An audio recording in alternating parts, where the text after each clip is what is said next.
Hello and welcome to the Wellness Connection. I'm your host, Fiona Kaine. This is a little bit of a continuation of the last episode, which was episode 106. So I would recommend that you probably don't need to necessarily watch or listen to that one first, but I would recommend you listen to this episode and that episode. In combination, they will make a lot more sense together than if you listen to them separately. So I'm continuing on my discussion in regards to my concerns around transing our youth, transing our children, and the effects on children. And I've gone a lot into why I feel that way in the last episode. In this episode, I will. In the last episode, actually, towards the end of the episode, when I was talking about the sort of political and societal, some of the things around transgender activism, I was actually quoting from Ayaan Hirsi Ali and her. And so, what I will do in both of these episodes, I'll put a link to her Substack where I got this information from. And she talks about how, like I was talking last time about it, this being a philosophical, political, and social betterment activist group and ideology. And so she sort of says here that trans activism is a form of revolution which lacks the precondition of a typical revolution, which is a top-down oppression. So what I was saying last time is you have to just these people who are trans are all identified as being oppressed, but then because all of a sudden you've got all these oppressed people, you have to find oppressors, and so then they make up that there's oppressors, that there's people out there trying to hold them down and all that sort of stuff. So she says here that it's here you go. Top-down oppression. Instead of dismantling a terrible regime, gender ideology restlessly locates its enemy in perfectly healthy ideas and norms. For instance, the idea that puberty, though difficult, is a natural and transformative period in a child's life. Also, anathema is the more basic idea that the sexes are physically different and that single-sex spaces are necessary, especially for the safety of women. These permanent truths and ubiquitous norms are recast as oppressive, giving the revolutionary gender ideologue his lifeblood, permanent and ubiquitous sources of outrage. So, that's essentially what it's doing. It's actually the enemy is perfectly healthy norms and perfectly healthy bodies of these young people. Ayaan Hirsi Ali, she goes on to say, it champions mental illness simply because mental illness confers victim status. And she talks about Christ's Beatitudes. Sorry, not pronouncing it very well, but it's the blessed are the meek, right? So have been perverted by the desire of activists to stand with the blessed meek. So for obvious reasons, this harms those who are already mentally ill. Their mental illness is not abetted but encouraged, and even in depraved and damaging ways, rewarding the cult-like features of the LGBTQIA2S++ community, which rallies around its most oppressed members and even canonizes them. There is a myth behind there's an annual Transgender Day of Remembrance, and there's a whole myth behind that, and it's not true. The story behind it is not true, and there's this is my words, not hers. But then she says, and then there's an ongoing. And the story that there's an ongoing genocide, which I talked about before, an ongoing genocide against trans people that demonstrates it, right? So they have a Transgender Day of Remembrance. Like I would understand if this was a day of I know there's a history of some terrible violence against gay people, but that's not what this is. This is a very different thing. This is a made-up thing.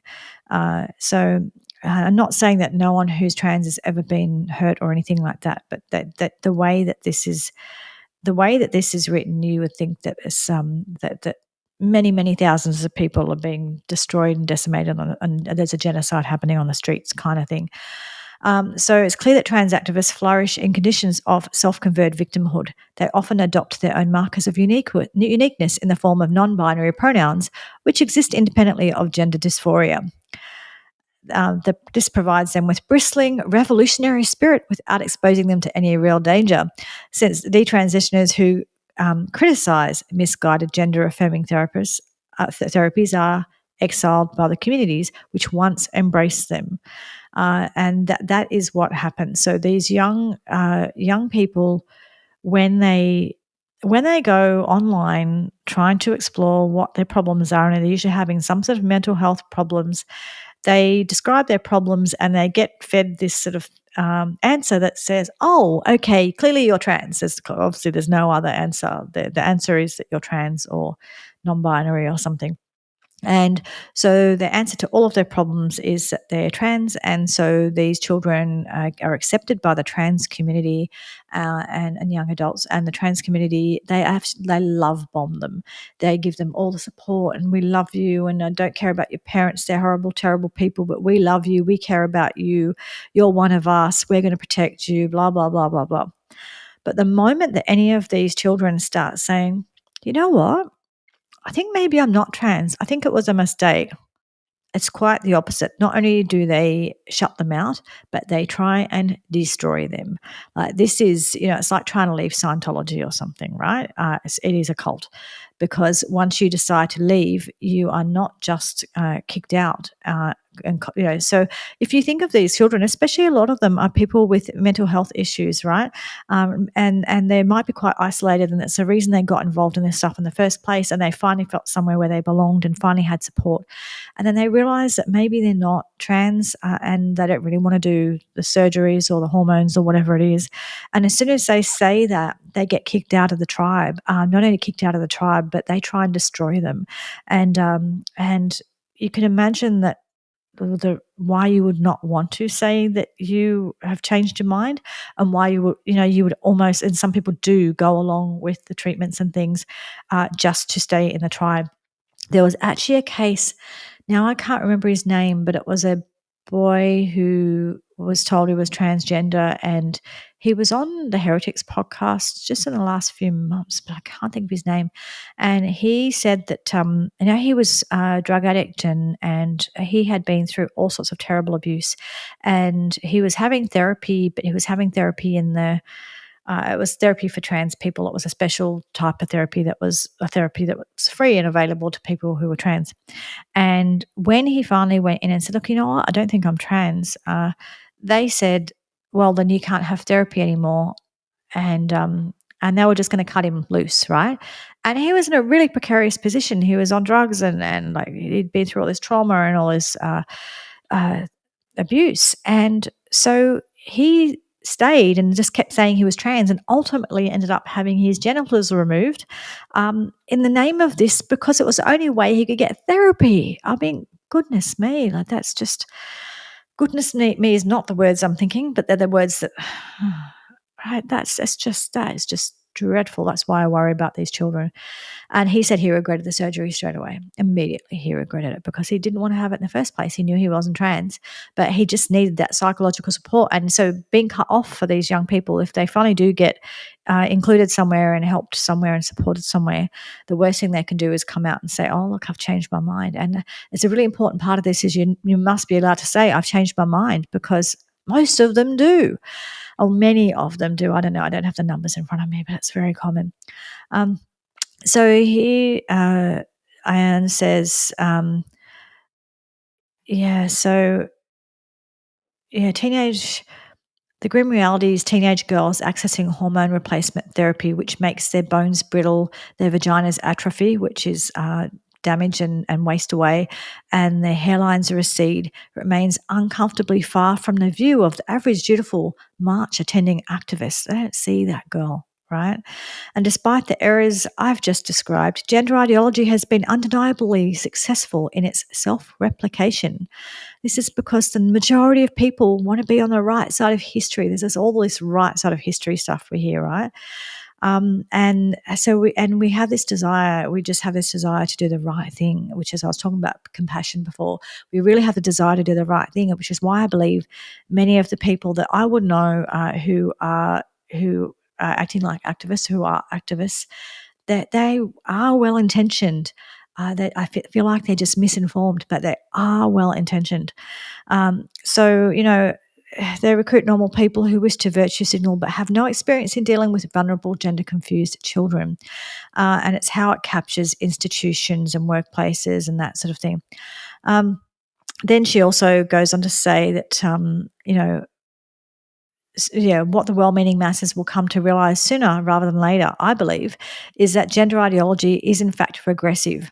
Most obviously, it confuses feminine qualities in men for evidence that they are too real women, and this leads to the encroachment of men upon women's spaces, which societies view womanhood as a cluster of rigid female stereotypes, an ultimately male supremacist worldview. A certain organized religion comes to mind. If you read Ali's history, you'll know about that. She's originally from Somalia. I won't go into that detail. It's a whole other topic, but you can, read her Substack and read about her. Gay men tend to manifest more feminine characteristics and thus make up a highly visible chunk of trans women, which is cheered on by activists in spite of the abject horrors and permanently damaging, even life-shortening effects of what they call bottom surgery. They like to use these euphemistic terms, which increasing numbers of gay men solicit. And she goes on to say, in which regimes are gay men refashioned into straight women? So she explains that it happens one of the biggest countries that do these kinds of surgeries is a place like Iran. Reason being is it's not acceptable to be gay there. So essentially, if they cut your bits off and call you a woman, you can still be gay, right? But you're not really gay. You get what I'm trying to say? So we were talking about they were talking about gay conversions. I would call that gay conversion, right? Is you have to cut off your bits to be a homosexual. Oh my God. Anyway, that's what's happening in Iran at the moment, for that reason. So they're doing the same thing, but they're just doing it for different reasons. So she says encouraging the view that gay men are or should be women is kind of progress, but it's the dystopian kind of progress. So let people just be who they are. It's fine. Now so she talks about the CAS review here. I spoke about last time, and what they've come up with is they did a comprehensive report, and it's finding that dozens of studies, which WPATH, who I told you they were that influential world professional organisation for transgender health, who are really a whole bunch of activists, but they use all this terminology to justify medicalising children. Well, these studies do not show that medical interventions for trans identifying youth are safe or that the rate of regret is low, despite WPATH's claims to the opposite. These small, poorly executed, ideologically driven studies were latched onto by activists who desperately needed to display their enlightened credentials. And now she's saying here, I'll keep going. Just going down further because I don't want to read every single word of this. Anyway, so she goes on to say that what WPATH did is these people did is they rushed to endorse unethical, faulty studies to justify catastrophic healthcare advice. The CAS review is a watershed moment. CAS review came out about a year ago. I think it was around March 2024. And it shows this medicalising children as the scandal that it is. Now, what they've done is I'll just go further down here because I did have it listed what it was. So the CAS review is Dr. Hilary Cass. She published a 400-page report on gender identity services for children and young people. It was commissioned by the National Health Service in England, and she came up with 32 specific recommendations around this. Now, what she said is she said that there's a couple of things here. She said that let me just find it. Just looking for it. Okay, so she looked at 237 papers from 18 countries, providing information on a total of 113,269 children and adolescents. And it's the largest, most comprehensive study to date. And although the activists all try and tell you that it's been debunked, it hasn't. They just need to believe that. And what she found is let me just find it here.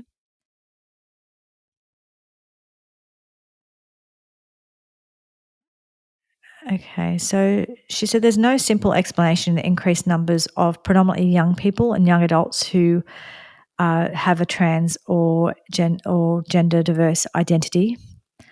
She said that some conflicting views about the clinical approach, and she said that there needs to be an appraisal of an appraisal of international guidelines for care and treatment of children and young people with gender incongruence found that there's no single guideline that could be applied in its entirety to the NHS England. While considerable amount of research has been published in this field, systematic evidence reviews demonstrated the poor quality of the published studies, meaning there is not reliable evidence based upon which make clinical decisions or for children or their families to make informed choices. And then she's saying here that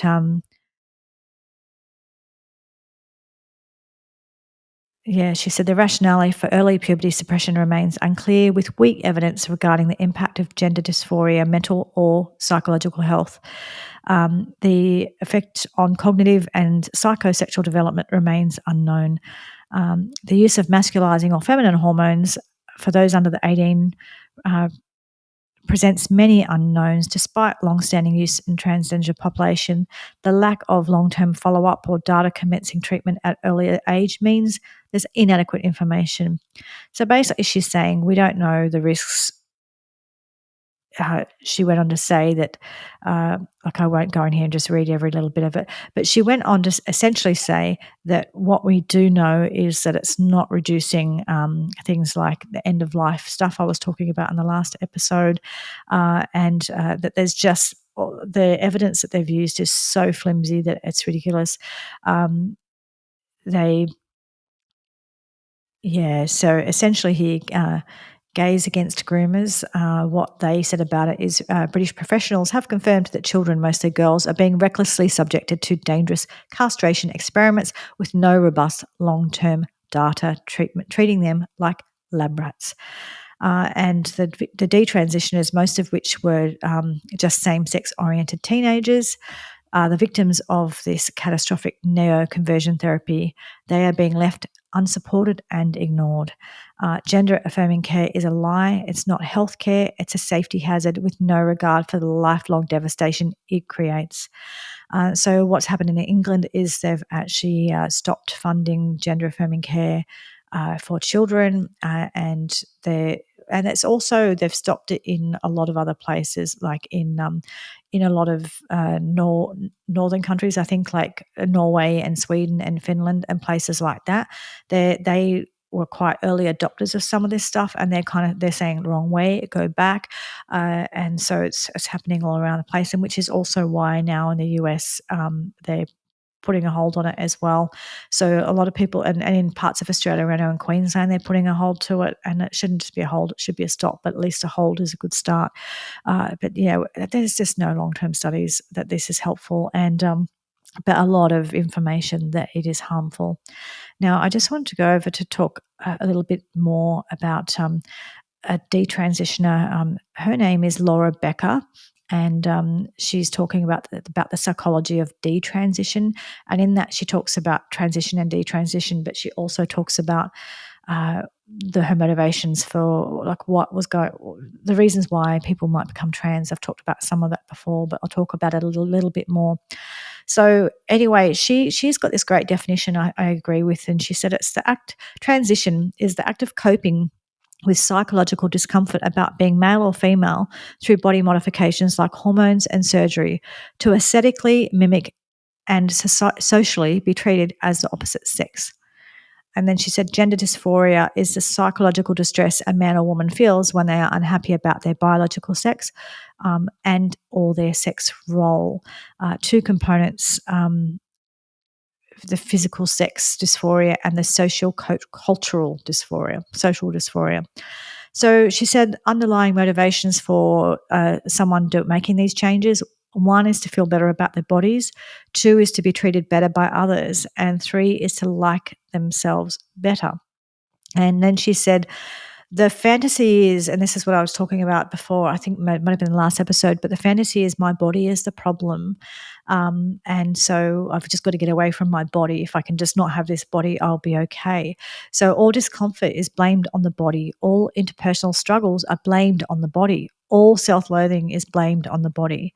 And so you can see why they're so desperate to get these services, which is why it's so hard for parents and health practitioners dealing with, is because these children are very definite that they want to get this done. And the reason they are very definite about it is they have been told that the solution is their body. If they get rid of the body, they have everything will be fine.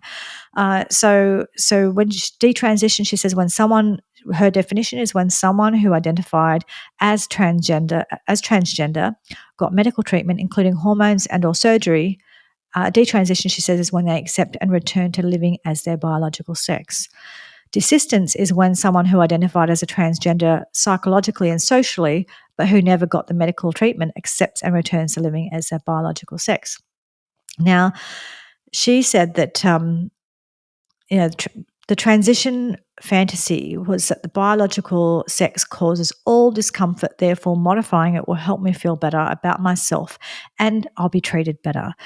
So the person begins detransition regardless of surgical or social failure or success when they realise that there were other issues and it wasn't just that was just about their body.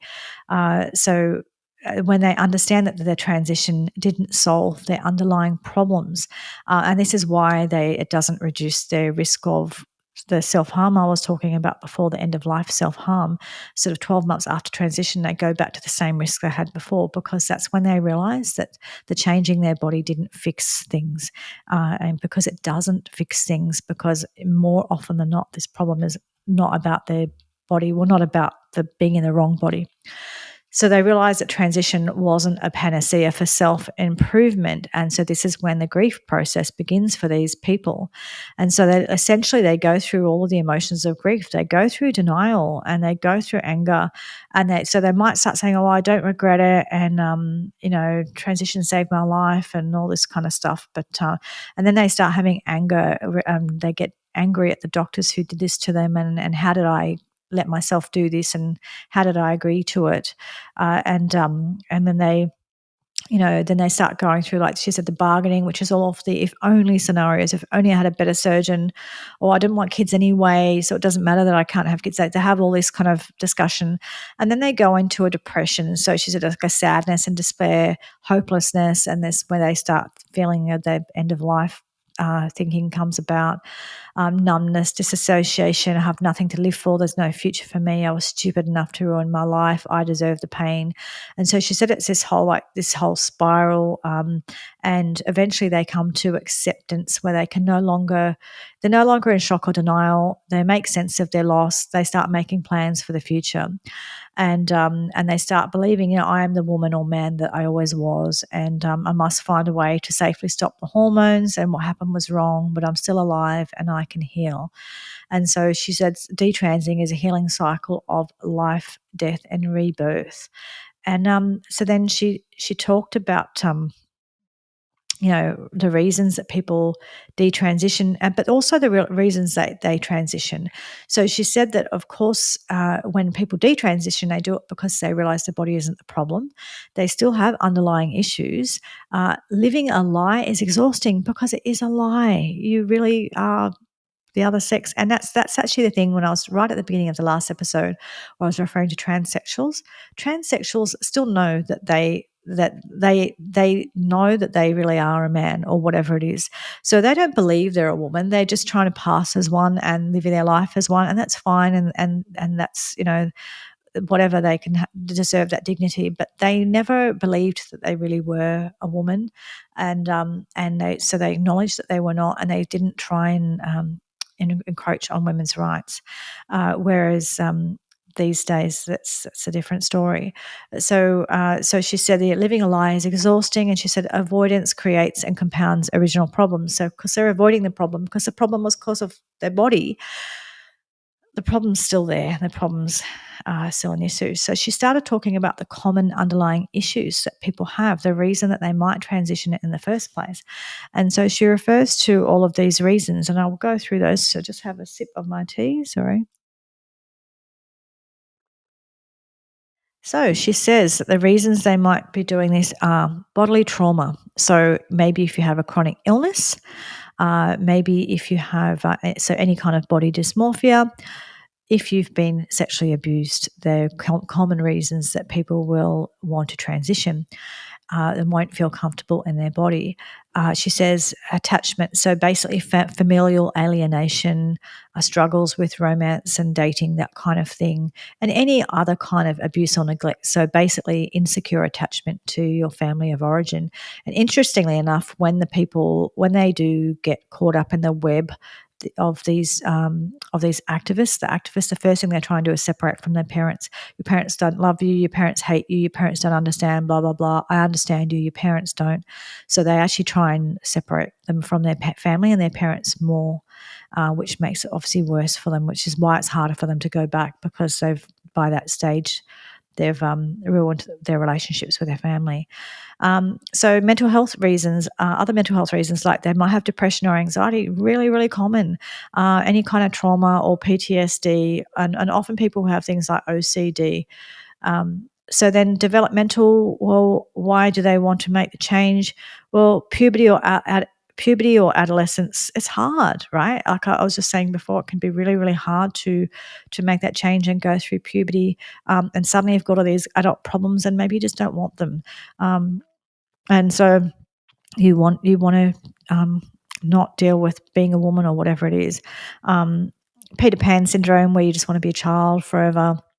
And then there's things like complex PTSD. Then she talks about autism. So people have sensory differences, social emotional issues, or non-conforming behaviour. They often get caught in this web. And if people with autism, they can be very obsessive about things. So they get very caught on if they find out that the answer to their problem is this, they're very determined to do this. And I can't remember the percentages, but one time I looked at the percentage numbers in girls, and I think it was something like 30% of girls who transition have autism. So it's actually about the autism, not about something wrong with their body. And then there's a sexual confusion. So there might actually be just lesbian or gay, or those kinds of things. And then there's it's more for men than anything, but there are also, with men, there are things like paraphilias. I won't go into that here, because this point of this is to talk about children, and that's not really a relevant conversation here. So, essentially these people have all these underlying issues, and they're the issues that need to be treated, and they're the issues that the psychologist needs to go through with them. And that is not gay conversion therapy. That's actually, or conversion therapy, as I like to call it. That's actually just exploring why someone might be having an issue, right, and doing it respectfully and kindly. And she sort of said that, how do you support someone who wants to detransition? And so she just said, most of the issues that they're having are not specific to people transitioning. They are issues around feeling betrayed and grief, and they're very common feelings for people for all different reasons. She said you don't need to reinvent the wheel to heal, and detransition is similar to other forms of complex grief. And so there are many resources for grief and trauma, so go to those resources. You know, a lot of people, pain is an existential thing that all humans feel at different times. Um, Unfortunately, the trust in healing professionals has been betrayed, and there's trauma often around that, and most resources don't have detransition competency. I would say check out Genspect. Genspect have some really great resources around all of these issues, and I will put the link in this episode. But I've been referring to this detransition information of Laura Becker. and she's got a book coming out called Surviving the Trans Myth, and she's got laurabecker.org as her website. Laura, Laura, Becker, Becker. So this is her. I've been reading from what she presented at a recent Genspect conference. So it's important to remember that the reason people transition is usually got nothing to do with the fact that they really are trans, and everything to do with a whole bunch of other issues. So it's important to help people with those other issues. It's important to keep communication open with your child, because they're getting told to that you don't care and that you don't understand and everything. And so you can be caring and compassionate, but being caring and compassionate doesn't necessarily mean that you accept that they are the opposite sex.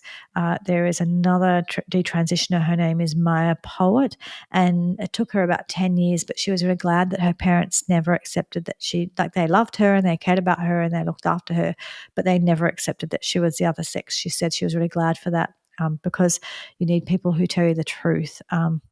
And so that was kind of really important for her. But it's really, really challenging with these children, because there's a lot of activists who try and tear them away from their family if their family want to believe that they really are the girl that they were born as, or whatever it is.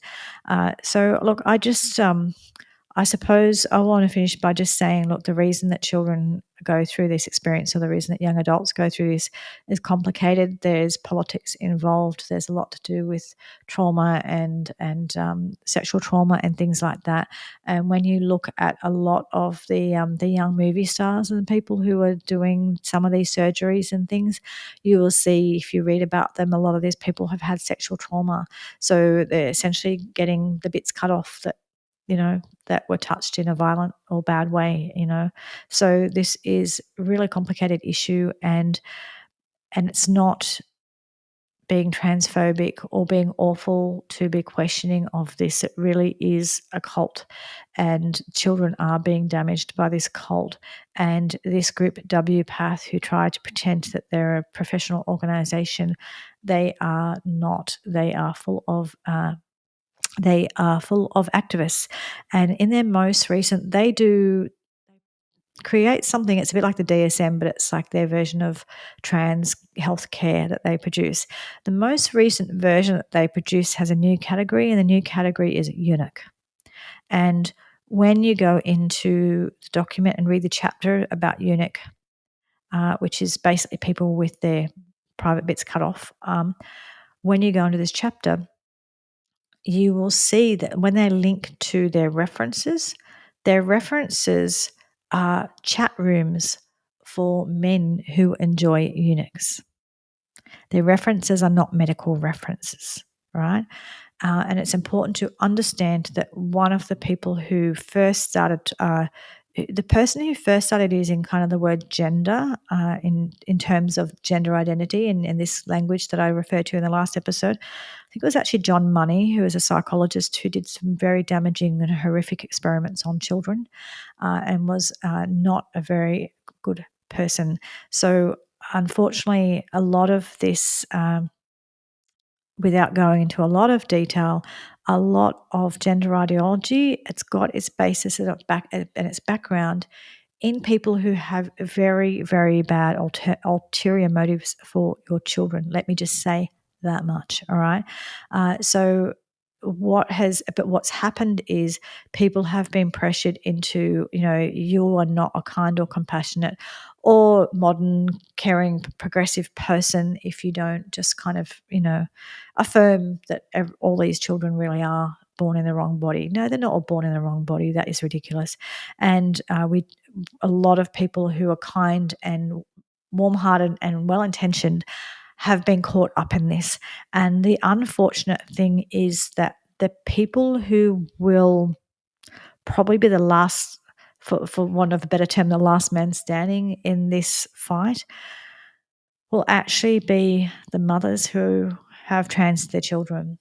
Because the idea as a mother, if you've supported your child to have top surgery, which is a double mastectomy, or bottom surgery, which is genitals are removed, inverted, changed, whatever, to look like the other. If you've done this to your child and your child is now permanently damaged, you can't acknowledge that, because acknowledging that you did that as a mother would probably is one of the most painful, horrible things that you could do. So instead of acknowledging that, they actually have to stick with the belief of the cult, basically, and so they have to stay with the ideology and stay in the activism. And that's why you see a lot of these Hollywood type mothers who have done this to their children. They are the biggest activists.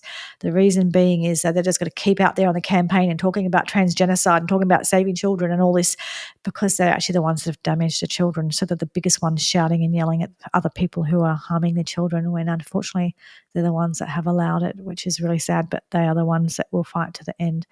And also, just in regards to the surgeries and the gender affirming care, the puberty blockers, I talked about them a bit in the last episode, and I'll just mention it again. And sorry to be so graphic, but this is like, I've got to tell the truth, and the truth is this is graphic. If I use the language that the users say, they use language like top surgery and bottom surgery and gender affirming care and what do they call it, health. Whatever, healthcare and all this, instead of saying what things really are. And unfortunately, with this, you really need to know what things really are. But for boys being put on puberty blockers, one of the issues that's really important to know. So puberty blockers, they use the same medication that they use to chemically castrate pedophiles, right? So that's the medication they're using. Now, what happens is if you put these boys on this medication before they go through puberty, is the penis does not grow. It's just this little tiny penis and it never grows, right? Now, that ends up being a problem regardless of the choice of this boy, right? Because if the boy realizes he's a boy and wants to stay a boy, there's an obvious issue there that he's never grown a man-sized penis, right? If he does eventually decide he wants to transition and he wants to have the surgery to, not that he can become a girl, but to imitate what it might look like to be a girl, they use the tissue from that penis to create this inverted hole. And if it hasn't grown, they don't have the tissue to use. And because they don't have enough tissue to use, they start using things like the bowel lining and lining of other places within the abdominal cavity. And there is an issue now with young men dying from those surgeries and having some really horrific side effects in regards to the type of tissue that's being used to make this neo-vagina, as they call it. So please understand that when you drill down into this and you really look at what they're doing to the children, what the outcomes are for the children, and knowing that there really is not the studies to confirm that any of this is safe and any of this is saving them and helping them. And most of them have other issues that are behind this, and they don't need and shouldn't have any of these interferences and surgeries. Honestly, the best thing you can do, the most affirming thing you can do to a child, is confirm that they are in the right body and that they will be okay and they'll eventually love and enjoy being in that body, and they just need to go through puberty and you can support them through it. But honestly, if they understand that puberty is going to solve their problem, they're told the opposite. They're told that if you go through puberty, it's going to be then so much harder for you to change and be who you really are. And who they really are is the person going through that puberty as that sex. So what we do is support them to just go with nature and how they really are. And that works out for 85 to 90, I think 95 plus percent, I think it's closer to 98, 99% of children, which is wonderful. And for that small, very, very small percentage of people who that doesn't work for, it's really unfortunate. And I really feel for them and I really hope they get all of the support that they need. But we cannot interfere with all of the children and cause these long-term terrible health outcomes, mental and physical health outcomes for all of the children, for the very small percentage of children who do have this issue. It's got to go back to being something that we address with the people who need it, and not something we do to all of the children or many of the children. The other issue is that, in my opinion, if we, children are allowed to have childhood, let them have childhood. They do not need to be sexualized in childhood. Children, they've got all these things like the genderbread man and all this sort of stuff that they teach children. They're teaching them gender ideology when they're 2, 3, 4, 5 years old. They don't need any of that, right? And why do you think there's people on television saying, "Oh, my child knew it was a boy"? Shut up. No, let your child just be. And it doesn't matter how they can dress how they want, and they can play with Barbies or not play with Barbies or all of that. It doesn't matter. That's what's like. This is so regressive. It's so regressive because there's there's gender these gendered roles that we rejected for so long. The whole point of this ideology is to go drill right back into those roles again. Why do why can't, boys can just be who they want to be, girls can be who they want to be. There's not one right way. This is what Billboard Chris says, is there's not one right way of being a boy. There's not one right way of being a girl. Be how you want to be. And you can do that without surgeries and hormones and puberty blockers and all of that interference. You can also do that without someone giving you the idea that maybe you could have been born in the wrong body. Maybe that doctor made a mistake. Instead of they're told that doctors assign them their sex, they don't assign them, they observe it. They're told that they assign your sex, and hey, look, you could maybe be 85 other things. How confusing for a child. Let them be. Let them go through childhood. Let them go through puberty, and that solves most issues. And give them the support they need for whatever the issues are, whatever the mental health issues that they have, whatever it is that's driving these issues, give them the support for that. But don't feed them all of this gender ideology, which is just confusing them and damaging them and harming them in so many ways. Anyway, I will leave it at that. I'll put some links in the bio in regards to the things I talked about. And yeah, look, I really wish the best for young children and for people going through gender dysphoria. It must be a terrible, terrible thing to go through. And the people I've known who've gone through it have found it very, very distressing for themselves and their families. However, we cannot be in denial about the truth of this, and we must support these children, not damage them further. And this ideology is damaging the children. Anyway, again, please like, subscribe, and share, and tell other people about this podcast. I'm always happy to engage in discussion on these things as long as they are in good faith. I do not engage in abusive discussions. So if you want to do that, go away, because I'm not interested and I will not engage. But if you want to have good faith discussion, I'm all about that. That's the whole point of my podcast is important conversations about things that matter.